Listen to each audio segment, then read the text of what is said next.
శ్రీ సాయినాథాయ నమః. శ్రీ సాయి సచ్చరిత్రము 3వ రోజు పారాయణము. శనివారం 16-17వ అధ్యాయములు. బ్రహ్మజ్ఞానము లేదా ఆత్మ సాక్షాత్కారమునకు యోగ్యత. బాబా వారి వైశిష్టము బ్రహ్మజ్ఞానము. గత అధ్యాయంలో చోల్కరు తన మొక్కు నెట్లు చెల్లించెనో, బాబా దాని నెట్లు ఆమోదించెనో చెప్పి తిని, ఏ కొంచెమైనను భక్తి ప్రేమలతో ఇచ్చిన దానిని ఆమోదించదననియు, గర్వంతోనూ అహంకారంతోనూ ఇచ్చిన దానిని తిరస్కరించదననియు బాబా ఆ కథలో నిరూపించింది. బాబా పూర్ణ సచ్చిదానంద స్వరూపుడగుటచే కేవలము బాహ్యతంతును లక్ష్య పెట్టేవారు కారు. ఎవరైనా భక్తి ప్రేమలతో ఏదైనా సమర్పించినచో మిక్కిలి సంతోషంతో ఆత్రముతో దానిని పుచ్చుకొనేవారు. నిజముగా సద్గురు సాయి కంటే నుదార స్వభావులు, దయార్థ హృదయులు లేరు. కోరికలు నెరవేర్చు చింతామణి, కల్పతరువు వారికి సమానము కావు. మనము కోరినదెల్లా ఇచ్చు కామధేనువు కూడా బాబాతో సమానం కాదు. ఏలన్నా అవి మనము కోరినవి మాత్రమే ఇచ్చును. కానీ సద్గురువు అచింత్యము, అనుపలభ్యమైన ఆత్మ సాక్షాత్కారంను ప్రసాదించును. ఒకనాడు ఒక ధనికుడు సాయిబాబా వద్దకు వచ్చి బ్రహ్మజ్ఞానమును ప్రసాదించుమని బతిమాలాడు. ఆ కథ ఇచ్చట చెప్పుదు. సకల ఐశ్వర్యములను అనుభవించుచున్న ధనికుడు ఒకడుండెను. అతడిండ్లను, ధనమును, పొలమును, తోటలను సంపాదించను. వానికి అనేక మంది సేవకులుండేవారు. బాబా కీర్తి వాని చెవుల పడగానే షిర్డీకి పోయి బాబా పాదములపై పడి బ్రహ్మజ్ఞానమును ప్రసాదించుమని బాబాను వేడిదనని తన స్నేహితుతో చెప్పాను. తనకు వేరే ఏమీయో అవలదనియు, బ్రహ్మజ్ఞానము పొందినచో తనకు మిక్కిలి సంతసము కలుగుననియు చెప్పాను. ఆ స్నేహితుడు ఇట్లనెను, బ్రహ్మజ్ఞానమును సంపాదించుట అంత సులభమైన పని కాదు. ముఖ్యముగా నీ వంటి పేరాశ గల వారికి అది మిగుల దుర్లభము. ధనము, భార్య, బిడ్డలతో తేలి మునుగుచున్న నీ వంటి వానికి బ్రహ్మజ్ఞానం ఎవరిచ్చెదరు? నీ ఒక పైసైనను దానం చేయని వాడవే. నీవు బ్రహ్మ జ్ఞానమునకై వెదుకునప్పుడు నీ కోరిక నెరవేర్చు వారెవరు? తన స్నేహితుని సలహాను లక్ష్య పెట్టక రాను పోను టాంగాను బాడుగకు కట్టించుకొని అతడు షిర్డీకి వచ్చాను. మసీదుకు పోయి బాబాను చూచి వారి పాదములకు సాష్టాంగ నమస్కారం చేసి ఇట్లనెను, బాబా, ఇక్కడకు వచ్చిన వారికి ఆలస్యం చేయక బ్రహ్మంను చూపెదరని విని నేనెంతో దూరం నుంచి వచ్చి తిని, ప్రయాణంచే నేను మిక్కిలి బడలి తిని, మీరు బ్రహ్మజ్ఞానమును ప్రసాదించినచో నేను పడిన శ్రమకు ఫలితము లభించును. బాబా ఇట్లు బదులు చెప్పాను, నా ప్రియమైన స్నేహితుడా, ఆతురపడవద్దు. త్వరలో ఇప్పుడే నీకు బ్రహ్మంను చూపెదను. నాది నగదు బేరమే కానీ ఎరువు భేదము కాదు. అనేక మంది నా వద్దకు వచ్చి ధనము, ఆరోగ్యము, పలుకుబడి, గౌరవము, ఉద్యోగము, రోగ నివారణము మొదలగు ప్రాపంచిక విషయములని అడుగుదురు. నా వద్దకు వచ్చి బ్రహ్మజ్ఞానం నివ్వుమని అడుగువారు చాలా తక్కువ. ప్రపంచ విషయములు కావలెనని అడుగువారికి లోటు లేనే లేదు. పరమార్థిక విషయమై యోచించువారు మిక్కిలి అరుదు. కావున నీ వంటి వారు వచ్చి బ్రహ్మజ్ఞానము కావాలనని అడుగు సమయము శుభమైనది, శ్రేయోదాయకమైనది. కనుక సంతసంతో నీకు బ్రహ్మంను, దానికి సంబంధించిన దానిని నన్నిటిని చూపెదను. ఇట్లని బాబా వానికి బ్రహ్మంను చూపుటకు మొదలెడెను. వానిని అక్కడ కూర్చుండుమని ఏదో సంభాషణలోనికి దించను. అప్పటికతడు తన ప్రశ్న తానే మరుచునట్టు చేశాను. ఒక బాలుని పిలిచి నందు మార్వాడి వద్దకు పోయి 5 రూపాయలు చేబదులు తెమ్మను. కుర్రవాడు పోయి వెంటనే తిరిగి వచ్చి నందు ఇంటి వద్ద లేడనియు, వాని ఇంటికి వాకిలికి తాళం వేసి ఉన్నదనియు చెప్పాను. కిరాణా దుకాణదారు బాల వద్దకు పోయి అప్పు తెమ్మని బాబా అనెను. ఈసారి కూడా కుర్రవాడు వట్టి చేతులతో తిరిగి వచ్చాను. ఇంతకిద్దరు ముగ్గురి వద్దకు పోగా ఫలితము లేకపోయాను. సాయిబాబా సాక్షాత్తు పరబ్రహ్మ అవతారమే అని మనకు తెలియదు. అయినచో 5 రూపాయలు అప్పు చేయవలసిన అవసరమేమి? వారికి అంత చిన్న మొత్తంతో ఏం పని? ఎవరైనా అడగవచ్చును. వారికి ఆ డబ్బు అవసరమే లేదు. నందు మరియు బాలా ఇంటి వద్ద లేరని వారికి తెలిసే ఉండును. ఇది అంతయు బ్రహ్మజ్ఞానం కోరి వచ్చిన వాని కొరకై జరిపించియుందురు. ఆ పెద్ద మనిషి వద్ద నోటుల కట్టె ఉండెను. అతనికి నిజముగా బాబా వద్ద నుంచి బ్రహ్మజ్ఞానము కావలసి ఉన్నచో బాబా అంత ప్రయాస పడుచున్నప్పుడు అతడూరకనే కూర్చుండడు. బాబా ఆ పైకమును తిరిగి ఇచ్చివేయినని కూడా వానికి తెలియను. అంత చిన్న మొత్తమైనప్పటికీ వాడు తెగించి ఇవ్వలేకపోయాను. అట్టివానికి బాబా వద్ద నుంచి బ్రహ్మజ్ఞానము కావాలన్నట. నిజముగా బాబా అందు భక్తి ప్రేమలు కలవాడెవడైనను వెంటనే 5 రూపాయలు తీసి ఇచ్చియుండునే కాని ప్రేక్షకుని వలె ఊరికే చూస్తూ కూర్చుని ఉండడు. ఈ పెద్ద మనిషి వైఖరి శుద్ధ విరుద్ధంగానుండెను. వాడు డబ్బు ఇవ్వలేదు సరికదా, బాబాను త్వరగా బ్రహ్మజ్ఞానం ఇవ్వమని తొందర పెట్టుచుండెను. అప్పుడు బాబా ఇట్లనెను, ఓ మిత్రుడా, నడుపుచున్న దానినంతటిని గ్రహించలేకుంటివా? ఏమి ఇచ్చట కూర్చుండి నీవు బ్రహ్మమును చూచుటకై ఇదంతయు జరుగుచున్నాను. సూక్ష్మముగా విషయం ఇది. బ్రహ్మమును చూపుటకు 5 వస్తువులు సమర్పించవలెను. అవి ఏవన? 1 పంచప్రాణములు, 2 పంచేంద్రియములు, 3 మనస్సు, 4 బుద్ధి, 5 అహంకారము. బ్రహ్మజ్ఞానము లేదా ఆత్మ సాక్షాత్కారమునకు బోవు దారి చాలా కఠినమైనది. అది కత్తి వాదర వలె మిగిల పదునైనది. అట్లనుచు బాబా ఈ విషయమునకు సంబంధించిన సంగతులన్నీ చెప్పాను. వారిని క్లుప్తంగా 5గా పొందుపరిస్థితిని. బ్రహ్మజ్ఞానం లేదా ఆత్మ సాక్షాత్కారమునకు యోగ్యత.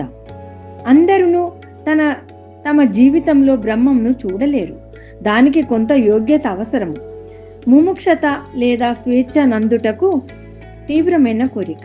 ఎవడైతే తాను బద్ధుడనని గ్రహించి బంధనముల నుండి విడుబడుటకు కృతనిశ్చయుడై శ్రమపడి ఇతర సుఖములను లక్ష్యపెట్టక దానిని పొందుటకే ప్రయత్నించును వాడు ఆధ్యాత్మిక జీవితమున కరుకుడు. విరక్తి లేదా ఇహపర సౌఖ్యములందు విసుగు చెందుట. ఇహపర లోకములందు గల గౌరవములకు విషయములకు విసుగు చెందని కానీ పరమార్థిక రంగంలో ప్రవేశించుటకు అర్థం లేదు, అర్హత లేదు. 3 అంతర్ముఖత, లోనికి చూచుట. మన ఇంద్రియములు బాహ్యమును చూచుటచే భగవంతుడు సృజించి ఉన్నాడు కనుక మనుషుడెప్పుడునూ బయట ఉన్న దానిని చూచును. కానీ ఆత్మ సాక్షాత్కారం లేదా మోక్షమును కోరువాడు దృష్టిని లోపలకు పోనిచ్చి లోనున్న ఆత్మ ఏకధ్యానంతో చూడవలేను. పాప విమోచన పొందుట. మనుషుడు దుర్మార్గ మార్గం నుండి బుద్ధిని మరలించినప్పుడు, తప్పులు చేయుట మానునప్పుడు, మనస్సు చలింపకుండా నిలబెట్టలేనప్పుడు జ్ఞానం ద్వారా కూడా ఆత్మ సాక్షాత్కారంను పొందలేడు. సరి అయిన నడవడి. ఎల్లప్పుడూ సత్యమును పలుకుతూ తపస్సు చేయుచు లోన చూచుచు బ్రహ్మచార్య నుండిన కానీ ఆత్మ సాక్షాత్కారము లభించుదు. ప్రేమైన వాని కంటే శ్రేయస్కరమైన వాణిని కోరుట. లోకంలో 2 తీరుల వస్తువులున్నవి. ఒకటి మంచిది, రెండవది ప్రీతికరమైనది. మొదటిది వేదాంత విషయములకు సంబంధించినది, రెండవది ప్రాపంచిక విషయములకు సంబంధించినది. ఈ 2ను మానవుని చేరును. వీనిలోనొక దానిని అతడెంచుకొనవలెను. తెలివి గలవాడు మొదటి దానిని అనగా శుభమైన దానిని కోరును. బుద్ధి తక్కువ వాడు రెండవ దానిని కోరును. మనస్సును ఇంద్రియములను స్వాధీనమంచుకొనుట. శరీరము రథము, ఆత్మ దాని యజమాని, బుద్ధి ఆ రథము నడుపు సారథి, మనస్సు కళ్యము, ఇంద్రియములు గుర్రములు, ఇంద్రియ విషయములు వాని మార్గములు. ఎవరికి గ్రహించు శక్తి లేదో, ఎవరి మనస్సు చంచలమైనదో, ఎవరి ఇంద్రియములు అస్వాధీనములు, బండి తోలువాని గుర్రము వలె దుర్మార్గపు గుర్రముల వలె వాడు గమ్యస్థానమును చేరలేడు. చావు పుట్టుకల చక్రంలో పడిపోవు. ఎవరికి గ్రహించు శక్తి కలదో, ఎవరి మనస్సు స్వాధీనమందున్నదో, ఎవరి ఇంద్రియములు స్వాధీనమందుండునో బండి నడుపు వాని మంచి గుర్రం వలె ఎవడు తన బుద్ధిని మార్గదర్శిగా గ్రహించి తన మనస్సును పగ్గంతో లాగి పట్టుకొనగలడో వాడు తన గమ్యస్థానమును చేరగలడు, విష్ణు పదమును చేరగలడు. మనస్సును పావనం చేయుట. మానవుడు ప్రపంచంలో తన విధులను తృప్తిగా ఫలాపేక్ష లేకుండా నిర్వర్తించిన ఎడల నతని మనస్సు పావనం కాదు. మనస్సు పావనం కానిదే అతడు ఆత్మ సాక్షాత్కారము పొందలేడు.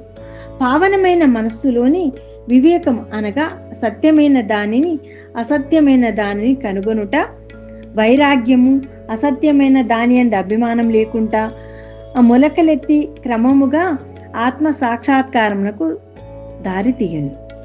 అహంకారము రాలిపోనిదే, లోభము నశించనిదే, మనస్సు కోరికలను విడిచిపెట్టనిదే ఆత్మ సాక్షాత్కారమునకు అవకాశం లేదు. దేహమే నేననుకొనుట గొప్ప భ్రమ. ఈ అభిప్రాయమందు అభిమానము ఉండుటయే బంధమునకు కారణము. నీవాత్మ సాక్షాత్కారమును కాంక్షించినతో ఈ అభిమానమును విడువవలెను. 9 గురువు యొక్క ఆవశ్యకత. ఆత్మజ్ఞానము మిక్కిలి సూక్ష్మము, గూఢమైనది. ఎవరైనను తమ స్వశక్తిచే దానిని పొందుటకు ఆశించలేరు. కనుక ఆత్మ సాక్షాత్కారం పొందిన ఇంకొకరి గురువు సహాయము మిక్కిలి అవసరము. గొప్ప కృషి చేసి శ్రమించి ఇతరులు ఇవ్వలేని దాని అతి సులభంగా గురువు నుండి పొందవచ్చును. వారు ఆ మార్గం అందు నడిచి ఉన్న వారు కావున శిష్యుని సులభంగా ఆధ్యాత్మిక ప్రగతిలో క్రమంగా ఒక మెట్టు మీద నుంచి ఇంకొక పై మెట్టుకు తీసుకొని పోగలరు. భగవంతుని కటాక్షం ఇది అన్నిటికంటే మిక్కిలి అవసరమైనది. భగవంతుడు తన కృపకు పాత్రులైన వారికి వివేకమును వైరాగ్యమును కలుగజేసి సురక్షితముగా భవసాగరం నుండి తరింపచేయగలడు. వేదము అభ్యసించుట వల్ల కానీ, మేధాశక్తి వల్ల కానీ, పుస్తక జ్ఞానం వల్ల కానీ ఆత్మానుభూతి పొందలేడు. ఆత్మ ఎవరిని వరించునో వారే దానిని పొందగలరు. అట్టి వారికే ఆత్మ తన స్వరూపమును తెలియజేయునని కఠోపనిషత్తు చెప్పుచున్నది. ఈ ప్రసంగము ముగిసిన పిమ్మట బాబా ఆ పెద్ద మనుషుని వైపు తిరిగి, అయ్యా, నీ జేబులో బ్రహ్మము 50 10 నోట్ల రూపంలో 250 ఉన్నవి. దయచేసి వానిని బయటకు తీయము అనెను. ఆ పెద్ద మనుషుడు తన జేబు నుంచి నోట్ల కట్టను బయటకు తీశాను. లెక్క పెట్టగా సరిగా 25 10 నోట్లుండెను. అందరూ మిక్కిలి ఆశ్చర్యపడిరి. బాబా సర్వజ్ఞతను చూచి వాని మనస్సు కరిగెను. బాబా పాదములపై పడి వారి ఆశీర్వాదమునకై వేడెను. అప్పుడు బాబా ఇట్లెను, నీ బ్రహ్మపు నోటుల కట్టలను చుట్టిపెట్టుము. నీ పేరాశను లోభమును పూర్తిగా వదిలినంత వరకు నీవు నిజమైన బ్రహ్మమును చూడలేవు. ఎవరి మనసు ధనమందు, సంతానమందు, ఐశ్వర్యమందు లగ్నమైనచో వాడ అభిమానమును పోగొట్టునంత వరకు బ్రహ్మమును ఎట్లు పొందగలడు? అభిమానమనే భ్రమ ధనమందు తృష్ణ దుఃఖమను సుడిగుండము వంటిది. అది అసూయ అహంభావమను ముసళ్లతో నిండి ఉన్నది. ఎవడు కోరికలు లేనివాడో వాడు మాత్రమే ఈ సుడిగుండమును దాటగలడు. పేరాశయు బ్రహ్మజ్ఞానమును ఉత్తర దక్షిణ ధ్రువముల వంటివి. అవి శాశ్వతంగా ఒకటికొకటి బద్ధ వైరము కలవి. ఎక్కడ పేరాశ కలదో అక్కడ బ్రహ్మము గూర్చి ఆలోచించుటకు కానీ దాని ధ్యానమునకు కానీ తావులేదు. అట్లయినచో పేరాశ గలవాడు విరక్తిని, మోక్షమును ఎట్లు సంపాదించగలడు? లోబికి భ్రాంతి కానీ, సంతుష్టి కానీ, దృఢ నిశ్చయం కానీ ఉండవు. మనస్సందేమాత్రము పేరాశయున్నను సాధనలన్నీయు ఆధ్యాత్మిక ప్రయత్నములు నిష్ప్రయోజనములు. ఎవడు ఫలాపేక్ష రహితుడు కాడో, ఎవడు ఫలాపేక్ష కాంక్షను విడవడో, ఎవనికి వాని యందు విరక్తి లేదో అట్టివాడు గొప్ప చదువరి అయినప్పటికీ వారి జ్ఞానం ఎందులకు పనికిరానిది. ఆత్మ సాక్షాత్కారం పొందుట ఇది వానికి సహాయపడదు. ఎవరి అహంకారపు పూరితిలో, ఎవరి ఇంద్రియ విషయంలో కూర్చి ఎల్లప్పుడూ చింతించెదరో వారికి గురుబోధలు నిష్ప్రయోజనములు. మనస్సును పవిత్రమునర్చుట తప్పనిసరి అవసరం. అది లేనిచో మన ఆధ్యాత్మిక ప్రయత్నములన్నీ ఆడంబరం, డాంబికం కొరకు చేసినట్లగును. కావున దేనిని జీర్ణించుకొనగలడో, దేనిని శరీరమునకు పట్టించుకొనగలడో దాన్ని వాడు తీసుకొనవలెను.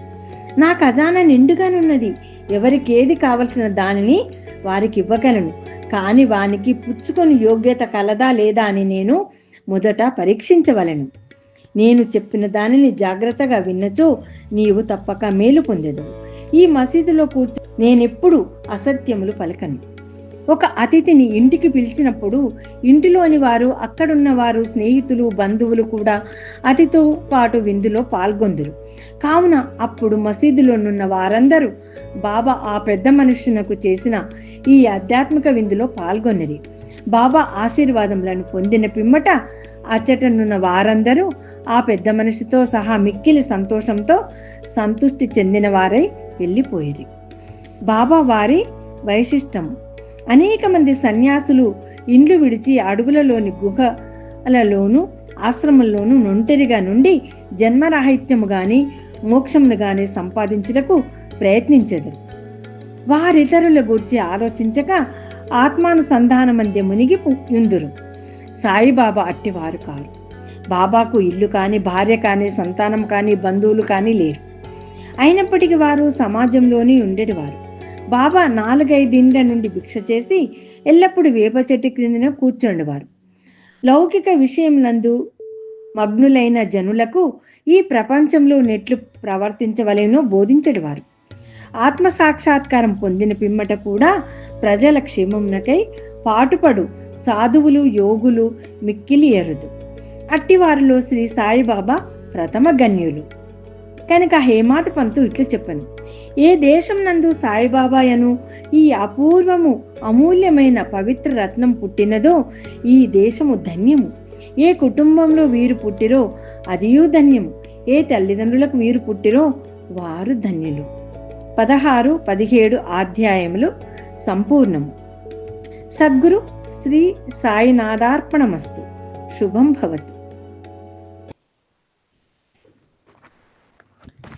భక్తితో పలకండి సాయి సాయి సాయి అని, ఇంతకన్నా సౌభాగ్యం ఏముంది ఈ భువిని. భక్తితో పలకండి సాయి సాయి సాయి అని, ఇంతకన్నా సౌభాగ్యం ఏముంది ఈ భువిని. ఇచ్చినా పుచ్చుకొనుటకు వీలు కాని ధనమిది, ఎవరికి వార్జార్జించుకోవలసిన ధనమిది. చోరులకు దొరకని స్థిరమైన ధనమిది, భక్తుల హృదయాలలో బాసిల్లెడి ధనమిది. చోరులకు దొరకని స్థిరమైన ధనమిది, భక్తుల హృదయాలలో బాసిల్లెడి ధనమిది. భక్తితో పలకండి సాయి సాయి సాయి అని, ఇంతకన్నా సౌభాగ్యం ఏముంది ఈ భువిని. కడవరకు మనలను కాపాడు ధనమిది, వెళ్ళిపోయడినాడు వెంటవచ్చు ధనమిది. కడవరకు మనలను కాపాడు ధనమిది, వెళ్ళిపోయడినాడు వెంటవచ్చు ధనమిది. భక్తితో పలకండి సాయి సాయి సాయి అని, ఇంతకన్నా సౌభాగ్యం ఏముంది ఈ భువిని. దాసకోటి మనసును దోచుకొన్న ధనమిది, దాస ఉన్న వారికే వశమయ్యడి ధనమిది. దాసకోటి మనసును దోచుకొన్న ధనమిది, దాస ఉన్న వారికే వశమయ్యడి ధనమిది.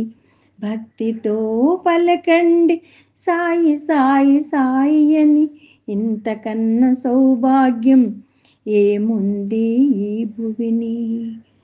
సాయి రంగ విఠల సద్గురునాథ విఠల, సాయి రంగ విఠల సద్గురునాథ విఠల, పాండురంగ విఠల పండరినాథ విఠల, పాండురంగ విఠల పండరినాథ విఠల.